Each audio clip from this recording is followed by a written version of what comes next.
Patriots Daily is brought to you by Fanduel, the exclusive wagering partner of the CLNS Media Network. What's going on, everyone? It's Taylor Cowles here for CLNS Media. With the NFL season one short week away, I wanted to leave a little Patriots bubble I've been living in this summer for an objective view of the NFL landscape and where New England stands relative to their 2023 opponents. Now, to provide this fresh insight, I enlisted the help of one of the business's hardest working and most insightful analysts. You know her from NFL Live, and if you're wise, you've been following her podcast where she crushed a series of division preview shows. Ladies and gentlemen, Mina. Mina, how you doing today? I'm good. And if you're watching this and you're a Patriots fan, I'm guessing it's a pretty large percentage, definitely check out the AFC East preview because the host of this show was my guest on that show. And I thought he did a terrific job, not just talking about the Patriots, but of course, talking about the division rivals and what's sure to be a very exciting division this year. Yeah, thank you for the kind words. And it's an easy division to talk about. Like you said, there's going to be a lot of rock fights, a lot of talent. And we're going to see in this season preview how exactly that's going to play out. So starting with little Patriots, obviously went 8-9 last year, third in the AFC East. A lot of improvements, obviously Bill O'Brien, Mike Gesicki, some of the bigger additions on offense that are going to help out. Defense was already pretty stacked last season, but they also added Marte Mapu. I said him first like he was the first pick. He's just the guy I may have been most excited about. Christian Gonzalez and Keon White. We were both pretty excited about this defense. So what's your outlook overall for the Patriots this season? If the Patriots weren't in the AFC East, I think there's a lot of divisions that I would probably have them as realistically contending. Unfortunately, it is a very challenging division. They have FTN, which is run by Aaron Schatz, who does a terrific job every year with their almanac, projected them to have the hardest schedule in football. So that's coloring my analysis a little bit because otherwise, I would say I think it's a good team. It's a team that should be better than last year, a team that has an elite defense and offense that I think could surprise some people, frankly. I think they're going to win a lot of close, gross, ugly games. And when you have a team that's built that way, there's always room for them to pull out some surprises. So I don't have them, winning the division, but I wouldn't be surprised if they scratch and claw their way to the playoffs somehow as a wild card, nonetheless, on the strength of that defense and an improved offense. I don't think Bill Belichick could want it any other way. He loves those nasty games that fans love to criticize, but he's like, hey, a win is a win. So we're going to start off with week 1 against the Philadelphia Eagles, the Super Bowl runner-ups. Right out of the gate, just going to give him the toughest opponent they may have all season. Obviously, out-of-conference opponents, so they don't play each other very often. The last time they played was in 2019, Brady's last season. It was an ugly one. It was a 10-7 loss for the Patriots in Philadelphia. Brady had a 67.3 passer rating. Carson Wentz had a 74.4 passer rating. And the only touchdown for the Patriots was a 15-yard pass from Julian Edelman. That's how desperate they got just to get on the scoreboard. How do you see things playing out this time around? Yeah, I got Philadelphia winning this one. It's certainly a tough way to start the season. I mean, I have the Eagles winning the NFC to put it in perspective.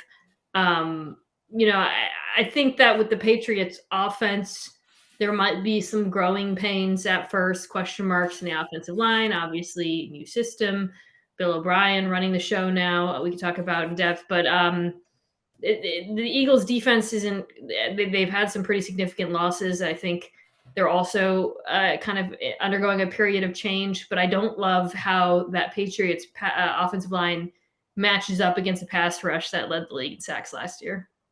And you mentioned Bill O'Brien. So the Patriots have a new offensive coordinator. Eagles have a new defensive coordinator in Sean Desai. What kind of changes do you think we're going to see from each of those guys in their schemes? Yeah, Desai's an interesting coach because he comes from the Vic Fangio tree. And I think that there's a lot of coaches in the NFL right now from that tree or have called sort of similar defenses. And with the Eagles, there was a lot of frustration amongst the fan base last year about the defense being somewhat passive, sitting back in zones, not rushing, not blitzing enough, that kind of thing. I think that they'll be surprised by some of the change-ups they get with Desai running the show, just based on things I've heard him say. He was in Seattle briefly, Chicago. so far this preseason too, watching them, they've definitely been more aggressive. So I wouldn't be surprised if the Eagles defense turns up the aggression a little bit, especially against, a Patriots offense that really struggled with pressure last year. Yeah, and you're hoping. The Patriots obviously have had a ton of issues on the offensive line. We don't know for a fact if we're going to see Mike Nwanu, Cole Strange, or even who's going to be at one of the tackle spots. So I saw last year that I don't think anybody used stunts in line games less than the Eagles. I'm hoping that's the case again on week 1. Otherwise, that's going to be a long game if the Patriots have an offensive line that doesn't have a ton of chemistry. All right, so we're starting off with an L. Very fair, very reasonable. Week 2, Patriots play the Dolphins, but thank goodness it's not going to be in Miami. We know that's a house of horrors for them. Last year, the Patriots split games, but it wasn't totally fair because Tua Tagovailoa, who is still undefeated, 4-0 against the Pats as a starter, he only played the first week. In that game, they lost the Patriots 20-7, with Tua posting a 104.4 passer rating and throwing a touchdown. But to be fair, these games with Tua always come down to the fourth quarter, and it feels like because the Patriots haven't really had consistency on offense, and obviously in the beginning of the year, they're usually trying to still figure things out, feels like they make some mistake, a fumble, a bad turnover, and then Tua and the offense just kill clock and make sure that the Patriots have no chance of coming back. How do you have this one going? Are the Patriots going to start 0-2? I've got the Patriots pulling off the upset I imagine it's the upset. I don't have the odds in front of me. And a lot of this is because of that elite defense we've talked about. The Miami offense, I'm very curious to watch week 1 against Brandon Staley's defense. I imagine the New England coaches are also interested in watching that because that was a defense that really thwarted them at the end of last season with their game plan. And you saw a few defenses in the NFL there were some different approaches, also just a higher quality of defense. They played the Niners, for example. But the Dolphins offense, which was such a buzzsaw through really 60 to 70% of the season, but Tua was healthy, even when he played in the final quarter of the season, ran into some struggles. And I think New England has both, obviously, the brilliant coaching, game planning, and also the personnel to pull off the sort of bespoke game plan that we saw Miami run into a little bit down the stretch. So for me, I think I've got this as a little bit lower scoring than expected, and I'm putting this win on the strength of the Pats defense. I think that's fair, especially with all the additions the Dolphins have made on their defensive side of the ball. No Jalen Ramsey to start the season, but still plenty of talent. I know Cam Smith, we both like him as well. All right, now moving on to week 3. Jets last season were 7-10, 4th in the AFC East, but a lot of things have changed since then. They got this guy named Aaron Rodgers, if you've heard of him. He's pretty talented. I think he might change some things up a little bit. The hope is in New York that they're going to have more health along their offensive line, which would obviously go a huge way considering probably going to be more of a run-heavy team, so Rodgers doesn't have to put the team on his shoulders. But the Patriots swept the Jets last season. Again, very different circumstances. The first game, the Patriots won 22-17 at MetLife when Zach Wilson threw 3 interceptions, 2 to Devin McCourty, who I hope is enjoying retirement. And the second game, this is kind of a theme in this episode where we kind of just bring up how the Patriots had a really ugly game. This was a 10-3 win where the only reason they pulled it out was because Marcus Jones just got a gift from the gods, returned a punt for a touchdown in the closing seconds. It was a fun game, for that one brief element, but the rest of it was pretty tough. But Aaron Rodgers is 2-1 against New England since 2014. Now, the one game, and this was probably my favorite loss the Patriots have ever had in 2014, where he and Tom Brady were just going at it, like drive for drive. Really fun game there. Patriots couldn't pull it out. But since then, the Patriots have managed to hold Rodgers. He had 112.5 passer rating in that game. They've held him to an 89 passer rating in the last 2 meetings. Obviously, they beat him. I think it was a few years ago. They beat him in Foxborough. And then last year in Green Bay, the overtime thriller where Bailey Zappi took him into overtime.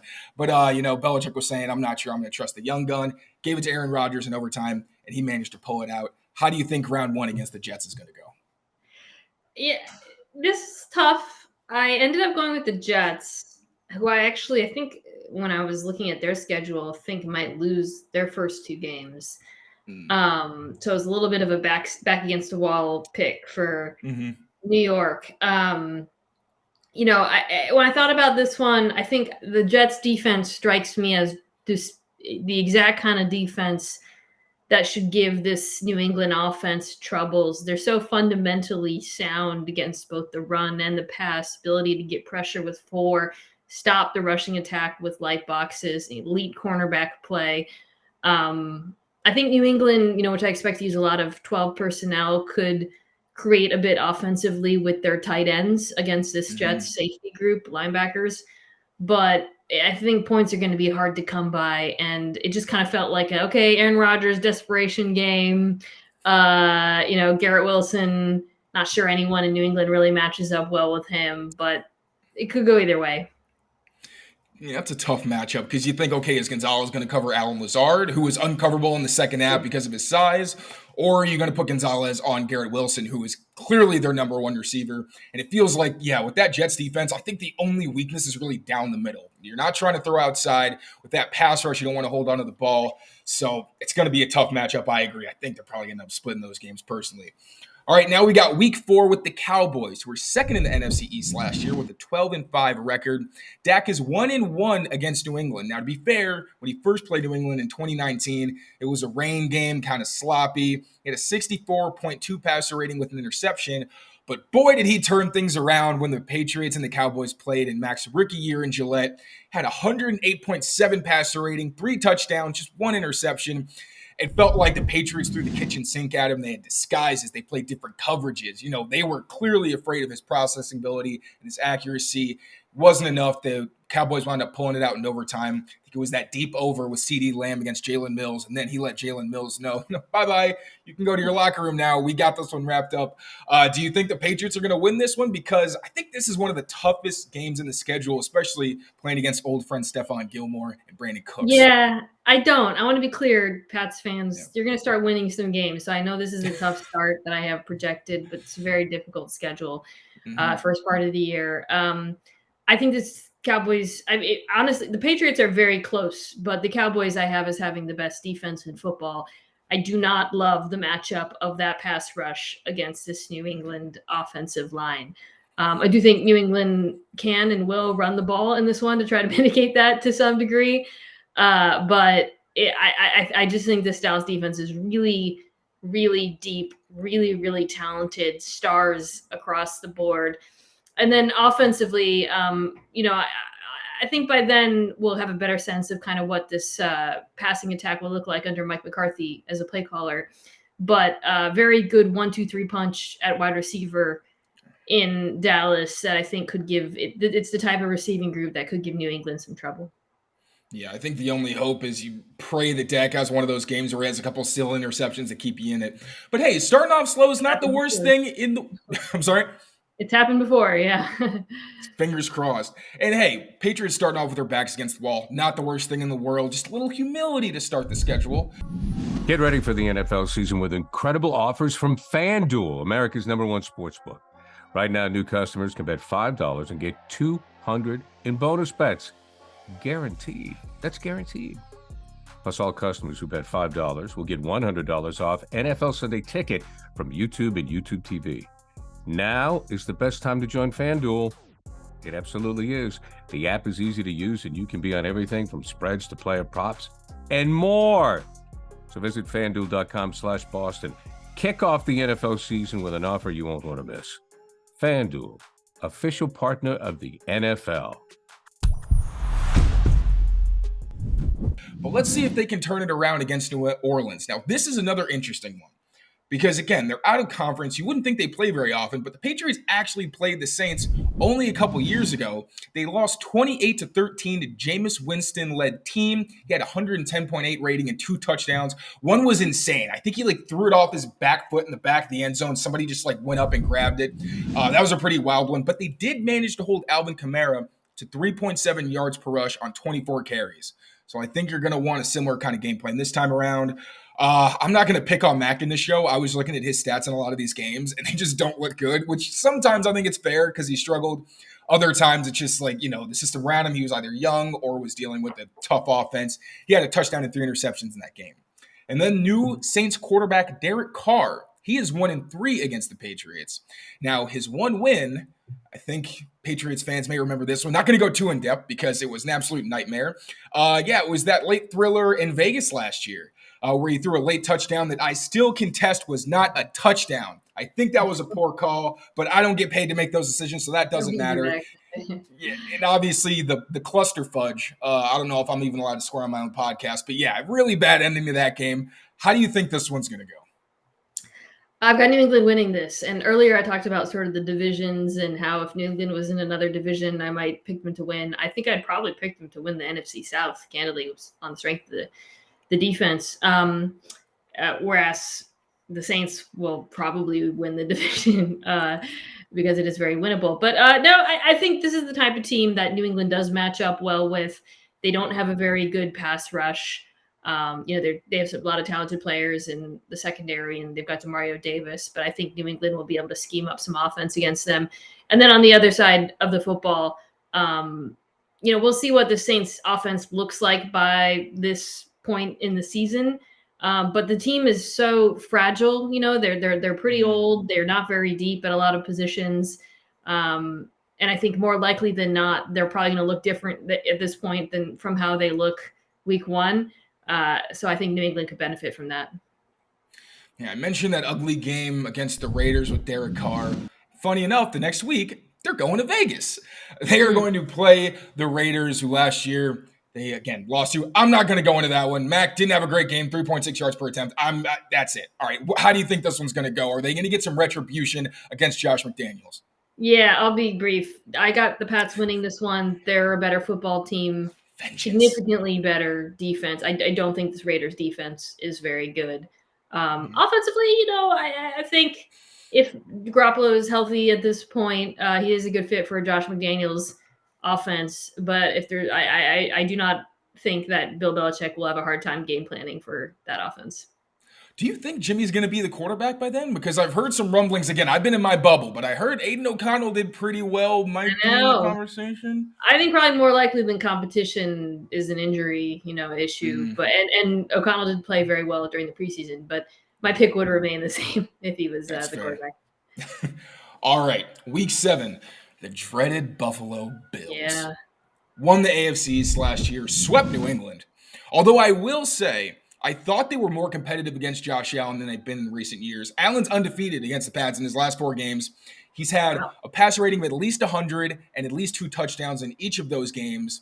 Patriots can usually run pretty well on the Bills. The secondary, with injuries, it kind of hurts, although they couldn't capitalize on it last season on offense.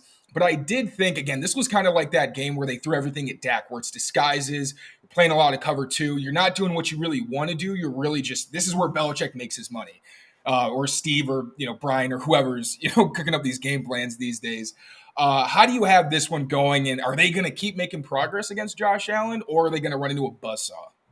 I don't think it'll be a buzzsaw. I think it'll be close. I do have the Bills winning this one largely on the strength of Josh Allen. I think I love this New England defense, but I think he is the exact type of quarterback that can challenge it because of his ability to play under pressure.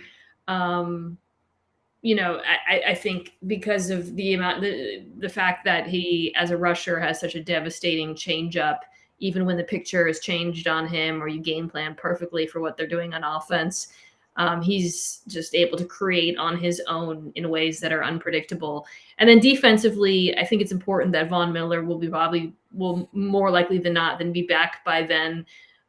Which will significantly help their 4-man rush. Yeah. It always feels like every time they play, Josh Allen just rolls out to his right and throws some completely impossible pass to Dawson Knox. And then they've also got Dalton Kincaid. So now there's 2 options for him to just pick on the Patriots safeties who are good, but Josh Allen's Josh Allen. All right, Week 8, the Patriots are going to Miami. It's better than being at the end of the year where they've been playing in a bunch of cold weather games and then you're just going to throw them into the sweltering heat. A little bit easier, but still, Miami, historically, a horrendous place for the Patriots to play. Do they turn their luck around this year, or is it going to be more of the same? So I got Miami winning this one, which means they'll be splitting. The first game, I thought maybe New England game planning on defense. Second one, my thought process was that Miami might have developed a bit of a counterpunch by this point. One thing I didn't really talk about the first time we talked about the Dolphins was how much I do love the direction that this defense is going in. I really, really like the defensive line in particular. Yeah. And I think it's a defense that does match up well with what the Pats plan to do offensively, because it's a good run defense. They're very stout. They don't have to allocate a lot of resources to stop the run up front. So I think that I think both games will be kind of lower scoring than people expect, and I've got Miami winning the second time. Agreed. You mentioned that defensive line. Zach Sealer on the all underrated team in my book. I love to watch him play. He doesn't get enough credit. Watch out for him, although it's hard to notice him when Christian Wilkins is just tearing things up. Another team now for week 9 the Patriots don't see very often, the Commanders. Now, the last time they played, the Commanders had a completely different name. Glad they changed it. It should have happened a long time ago. But these are two very different teams. Brady was on the Pats the last time they faced off. New England blew out Washington 33-7 back in 2019. But again, Ron Rivera wasn't on the team. These are very, very different. Washington, different top to bottom. And the Patriots, new quarterback, new offense, bunch of new faces on defense. How do you think this one's going to go in Foxborough? Yeah, so I got this as a win for New England. Sam Howell, rookie quarterback. There's a lot I like about his game, but he is a rookie quarterback, or second-year quarterback, who holds on to the football for a long time, which is the exact type of quarterback that the New England defenses tend to put in a torture chamber. So I could see them, turning him over a few times and benefiting as a result. Yeah, the Commanders have the one defensive front that I'm more afraid of than the Eagles. Like, I'm really hoping the trenches can get it together, because they are just deep and absolutely terrifying. All right, week 10. Another team that's very different from the last time the Pats saw them. Now, the Patriots blew out the Colts last season, 26-3, but the Colts had Sam Ehlinger at quarterback. I don't think he completed a pass, or maybe like had one. I should have pulled the stats up on that, but I didn't want to pick on Sam. It was a tough game for him. Jonathan Taylor didn't play in that game, but if he ends up playing for the Colts, we don't know. That would not be good for the Patriots, because he ran for 170 yards and a game-sealing touchdown against them. It was kind of like a Jamal Charles game in 2014, where it's not a lot of times that the Patriots play a running back where I'm genuinely nervous, and it's like this guy's taking over and there's nothing to do to stop him. Jonathan Taylor is one of those guys. We'll see what happens. And then it wasn't a great performance for Mac Jones, but this was also before the offense really found its footing. I mean, I wouldn't say they found their footing ever, but this was really when he was in his slump. How do you see this one going with Anthony Richardson under center? Yeah, you can kind of copy paste what I said about rookie quarterbacks who hold on to the football against this defense. But I think also with the Colts, unlike the Commanders, not a very good defense this year by my estimation. I think it's a good matchup for New England on both sides of the ball. I like that one. Week 11, bye week. Take a breath. And then we move right back on to week 12 against the dreaded New York Giants. Whole lot of history here. Daniel Jones has only played the Patriots once, and it did not go well. He had a 35.2 passer rating, 1 touchdown to 3 interceptions, and they didn't really use his rushing ability. He only had 2 carries for 8 yards. But on the other side of the ball, Brian Daboll also understands the Patriots, and clearly they're a pretty good match. Daniel Jones needs to cut down on the turnovers, be more consistent. But with guys like Darren Waller, Jalen Hyatt, they have a lot of guys who thrive in the slot, but I think Brian Daboll's smart enough to make all that work. But Wink, I think Patriots fans will remember last preseason how Wink Martindale set a record for the most blitzes in a preseason game when I'm pretty sure he tried to get Bailey Zappi killed. The last time that the Patriots played Wink's defense was when he was with the Ravens. And the Patriots actually won 23-17. They were led by Cam Newton, but this was also during the COVID season. Everything was a little wonky. And in Lamar Jackson's defense, he had to deal with what I still think was a Bill Belichick-crafted monsoon when he tried to come back in that game. It was absolutely ridiculous, the weather he had to deal with. He had no shot. How do you think this is going to go at MetLife? I think New England wins this one. I tend to like this Patriots defense versus what I would describe as heavily schemed up offenses. But really on the other side of the ball, that's, I think, where this is a good matchup. I do think the Giants defense will be better than they were last year, but they were, I think by a lot of metrics, the worst run defense in the NFL. They made some moves to shore that up, bringing in Bobby Carrick, linebacker, some help on the inside. But I think against a Patriots defense or offense, that wants to run the ball and throw to tight ends, there's going to be some matchup advantages that actually favor New England. All right, so week 13, another quarterback who's never won against Bill Belichick, Justin Herbert. Now, I love Justin Herbert, and frankly, I feel bad whenever I bring up how he's performed against Bill Belichick, but the numbers are the numbers. He is 0-2, both times he was at home, and he's at a passer rating below 70 with 2 interceptions in both games. Now, this is one where the Patriots were like, we're going to play a lot of cover 2 because we're not trying to get the ball thrown over our heads. We're not silly. But also the Chargers defense is much different than the last time they played. Old friend J.C. Jackson. Hopefully he'll be in the starting lineup by then. I guess hopefully or not hopefully, depending on what your thoughts are on J.C. Jackson. But we saw how good this defense could be, like you said, against the Dolphins. They had a really good scheme, managed to shut down that explosive passing attack. How do you think this one's going to go with Justin Herbert making his first appearance at Gillette Stadium? I'm giving this one to the Chargers. It's really a bet on that Chargers offense being improved. Their new coordinator, Kellen Moore, a couple new pieces, ideally, actually healthy offensive line, although saying that out loud feels like tempting fate with this team. But yeah, if those things I just described come together, this should be pretty high-powered passing attack. Now that said, I still have major questions about the Chargers run defense. And as I said, I do like New England's chances against bad run defenses generally, but I have this one being kind of high scoring and LA coming out on top because of the quarterback. That's fair enough. And the Patriots have been able to run it at will, but if the Chargers run defense can put the clamps on a little bit better, could be a different outcome. I think that's a very fair pick. Now, week 14 at Steelers. I think this was one that before the preseason, I thought one thing, and now I'm feeling a little bit different. And I don't know if you're on the same boat there, because it was one thing when, Kenny Pickett, you didn't really know what to expect from this season. Wasn't great last season, had his flashes. Obviously, George Pickens is from another planet. He's basically what everyone wanted N'Keal Harry to be, where it's just like, throw him the ball. He doesn't have to be open. He'll catch it. It's fine. The Patriots won 17-14 last year, but that was with Mitch Trubisky under center, and, that went how it went because then Kenny Pickett ended up taking over. And another notable one, Bill Belichick is 9-3 all-time against Mike Tomlin. How do you think it's going to go this time? Is Tomlin going to maybe help not even the squad? I don't know how long Belichick's going to be around, but is he going to help himself here?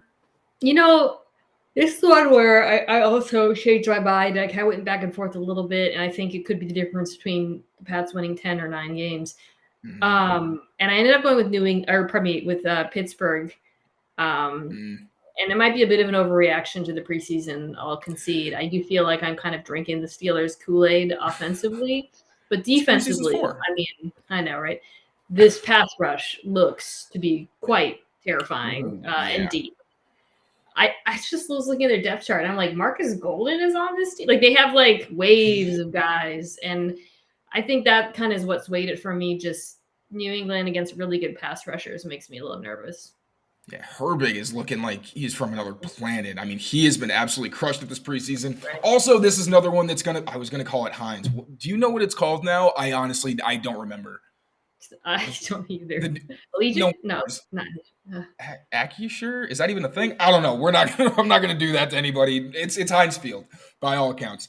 All right, now, Week 15 against the Kansas City Chiefs. I feel like this is one that everyone kind of chalks up. It's like it's an easy win for the Chiefs. But my favorite fact to bring out is every time Bill Belichick has played Patrick Mahomes, he's held him without a touchdown in one half of the game, which I think is one of the wildest stats in football. I had to I've said this over and over. I triple check myself because I always think that I overlooked something, but it's there. So clearly, and the game plan's usually that Belichick says, we're going to man you up because we're going to take away Travis Kelce. And if anybody else is going to beat us at the catch point, it is what it is. But usually they have the man coverage defenders in that basketball team kind of defense where they can match up with anybody. But Patrick Mahomes, 2-2 against Bill Belichick, started 0-2. 2-0 recently, although Mahomes has 110 plus passer rating in all but one of the games. That was 2019 when Brian Hoyer and Jarrett Stidham were so close to pulling off an upset, but simply could not keep the ball in New England's possession. And then the box score made it look like it was a really one-sided game. That was one that flies under the radar, but was a lot closer than I think people remember.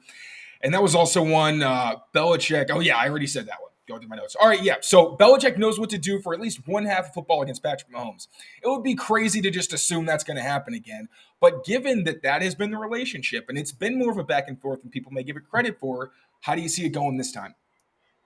I still got the Chiefs. I do think you made a really good point, which is the Patriots are very unique in that I think they have the types of unicorn players in their secondary that actually allow them to game plan against not just Travis Kelce, but a Chiefs offense it was very devastating last year, throwing out a 12 and 13 personnel. Yeah. Very few teams can match up with that the way New England can. But, I also like some of the improvements that the Chiefs defense showed last year. Hopefully Chris Jones is playing by then. Otherwise, I'm picking a lot of Chiefs games differently. And yeah, there are very few games where I'm going to bet against Mahomes, just to be blunt. That's totally fair. In my predictions, I had this as a win for the Patriots, and I had the disclaimer, I get one favoritism pick. And that was my one. And if anybody wants to make fun of me, they absolutely can. It makes total sense. Plus, playing against Spags, it's one thing if you play a Spags defense in the first half of the season. Because, he's kind of tinkering. He's trying to figure out what they do well. The second half, everything clicks, and they're a buzzsaw. All right, Week 16 in Denver. Now, Russ actually low-key owns Bill Belichick. And that's not what I think Patriots fans are going to like to hear, but it's true. Now, listen to this. He has passer ratings. Now, this is from 2014, where as a rookie, he beat Belichick when all the hype that week leading up to it was that, Belichick against, rookie quarterbacks. Mad game from Richard Sherman. Yep, mad? Yes, ma'am. Then the next time they played the Super Bowl, we all know how that turned out. And then the other one, I think it was 2016, where it was the last minute. They threw it up to Gronk against Cam Chancellor, incomplete. I'm trying to remember what the last game was. I can't. But anyway, Russ's passer rating is against Bill Belichick in their 4 games. 133.7, 110.6. That was in the Super Bowl. It was his lowest passer rating against Bill Belichick defense. Third game was 124.6. Fourth game was 132.1. So it's not just that he's been good. He's been like Madden levels of good. And then Vance Joseph, when he was with the Cardinals, lost last year 27-13 against New England. How is this one going to go in the Mile High City? I got New England here. 2014, 16, 18, 20, whatever. Russ might have owned New England, but that Russ is not walking through the door. I think they'll be better with Peyton, but I just still don't think this is a super strong football team. So I'll take the Pats.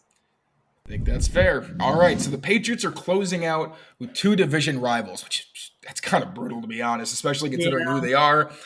First, Week 17, they are going to Buffalo. Now, I will say, I've been to Buffalo for a Pats game. I was wearing a Brady jersey and didn't think I was going to make it out alive. I was really feeling myself that week.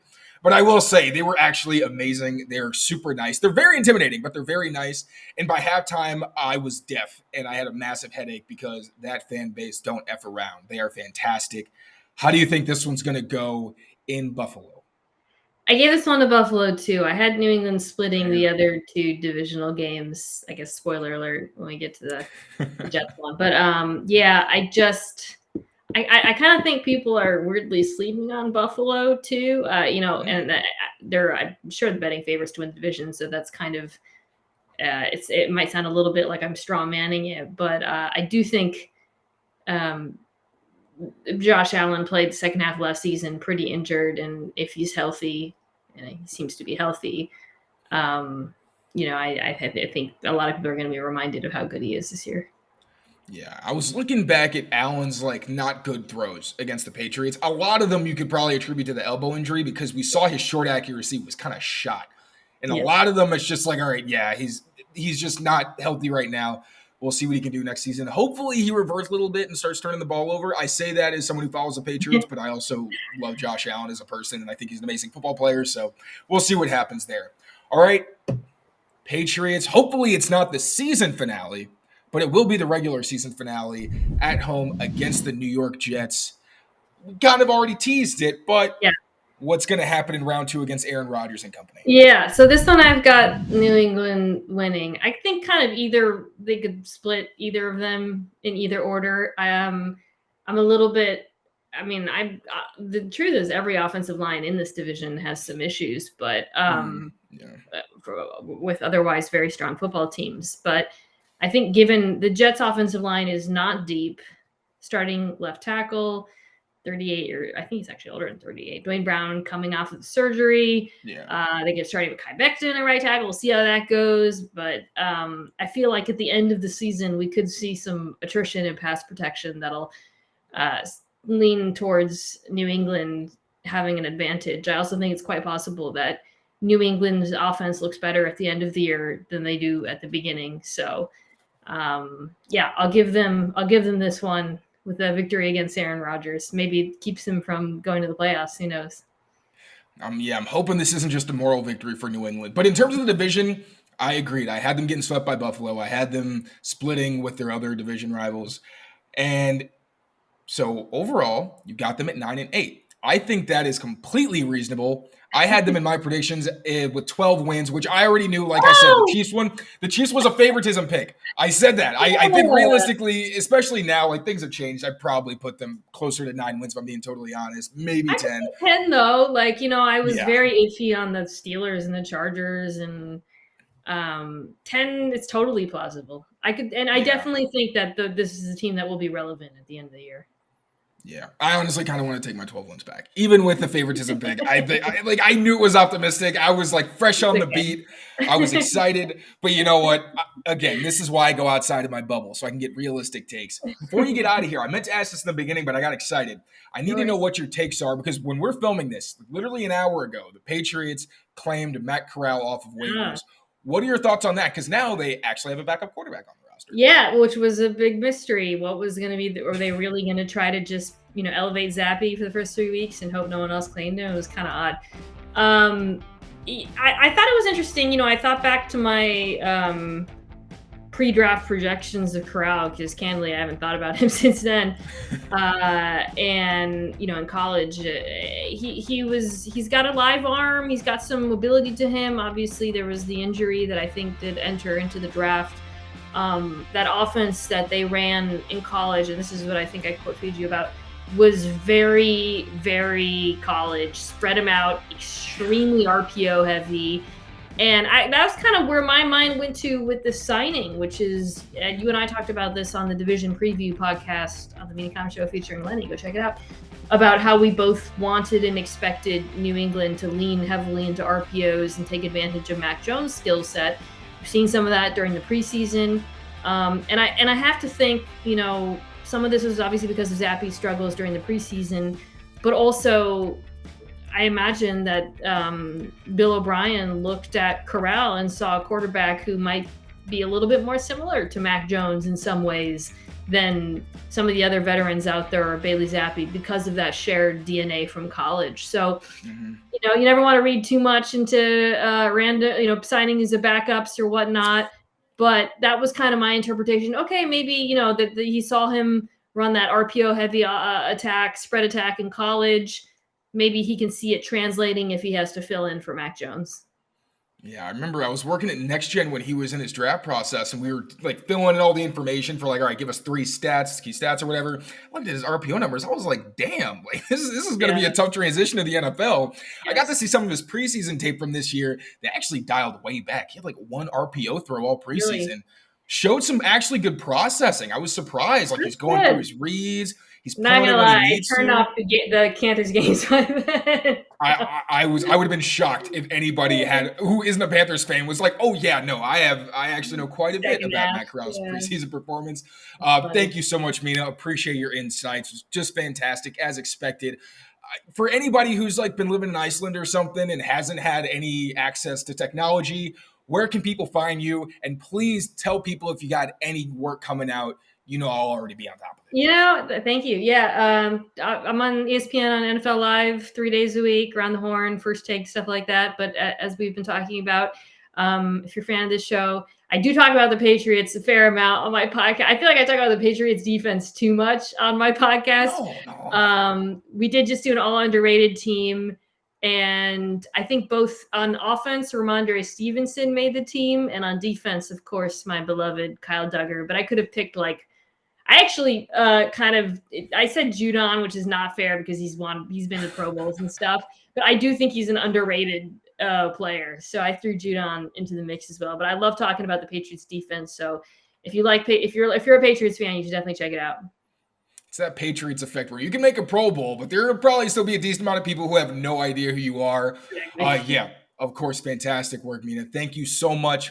Thank you all for tuning in. Take care of yourselves, take care of each other, and we will see you next time. New FanDuel customers can bet $5 and get $200 in bonus bets, guaranteed. Plus, all customers who bet $5 will get $100 off NFL Sunday Ticket from YouTube and YouTube TV.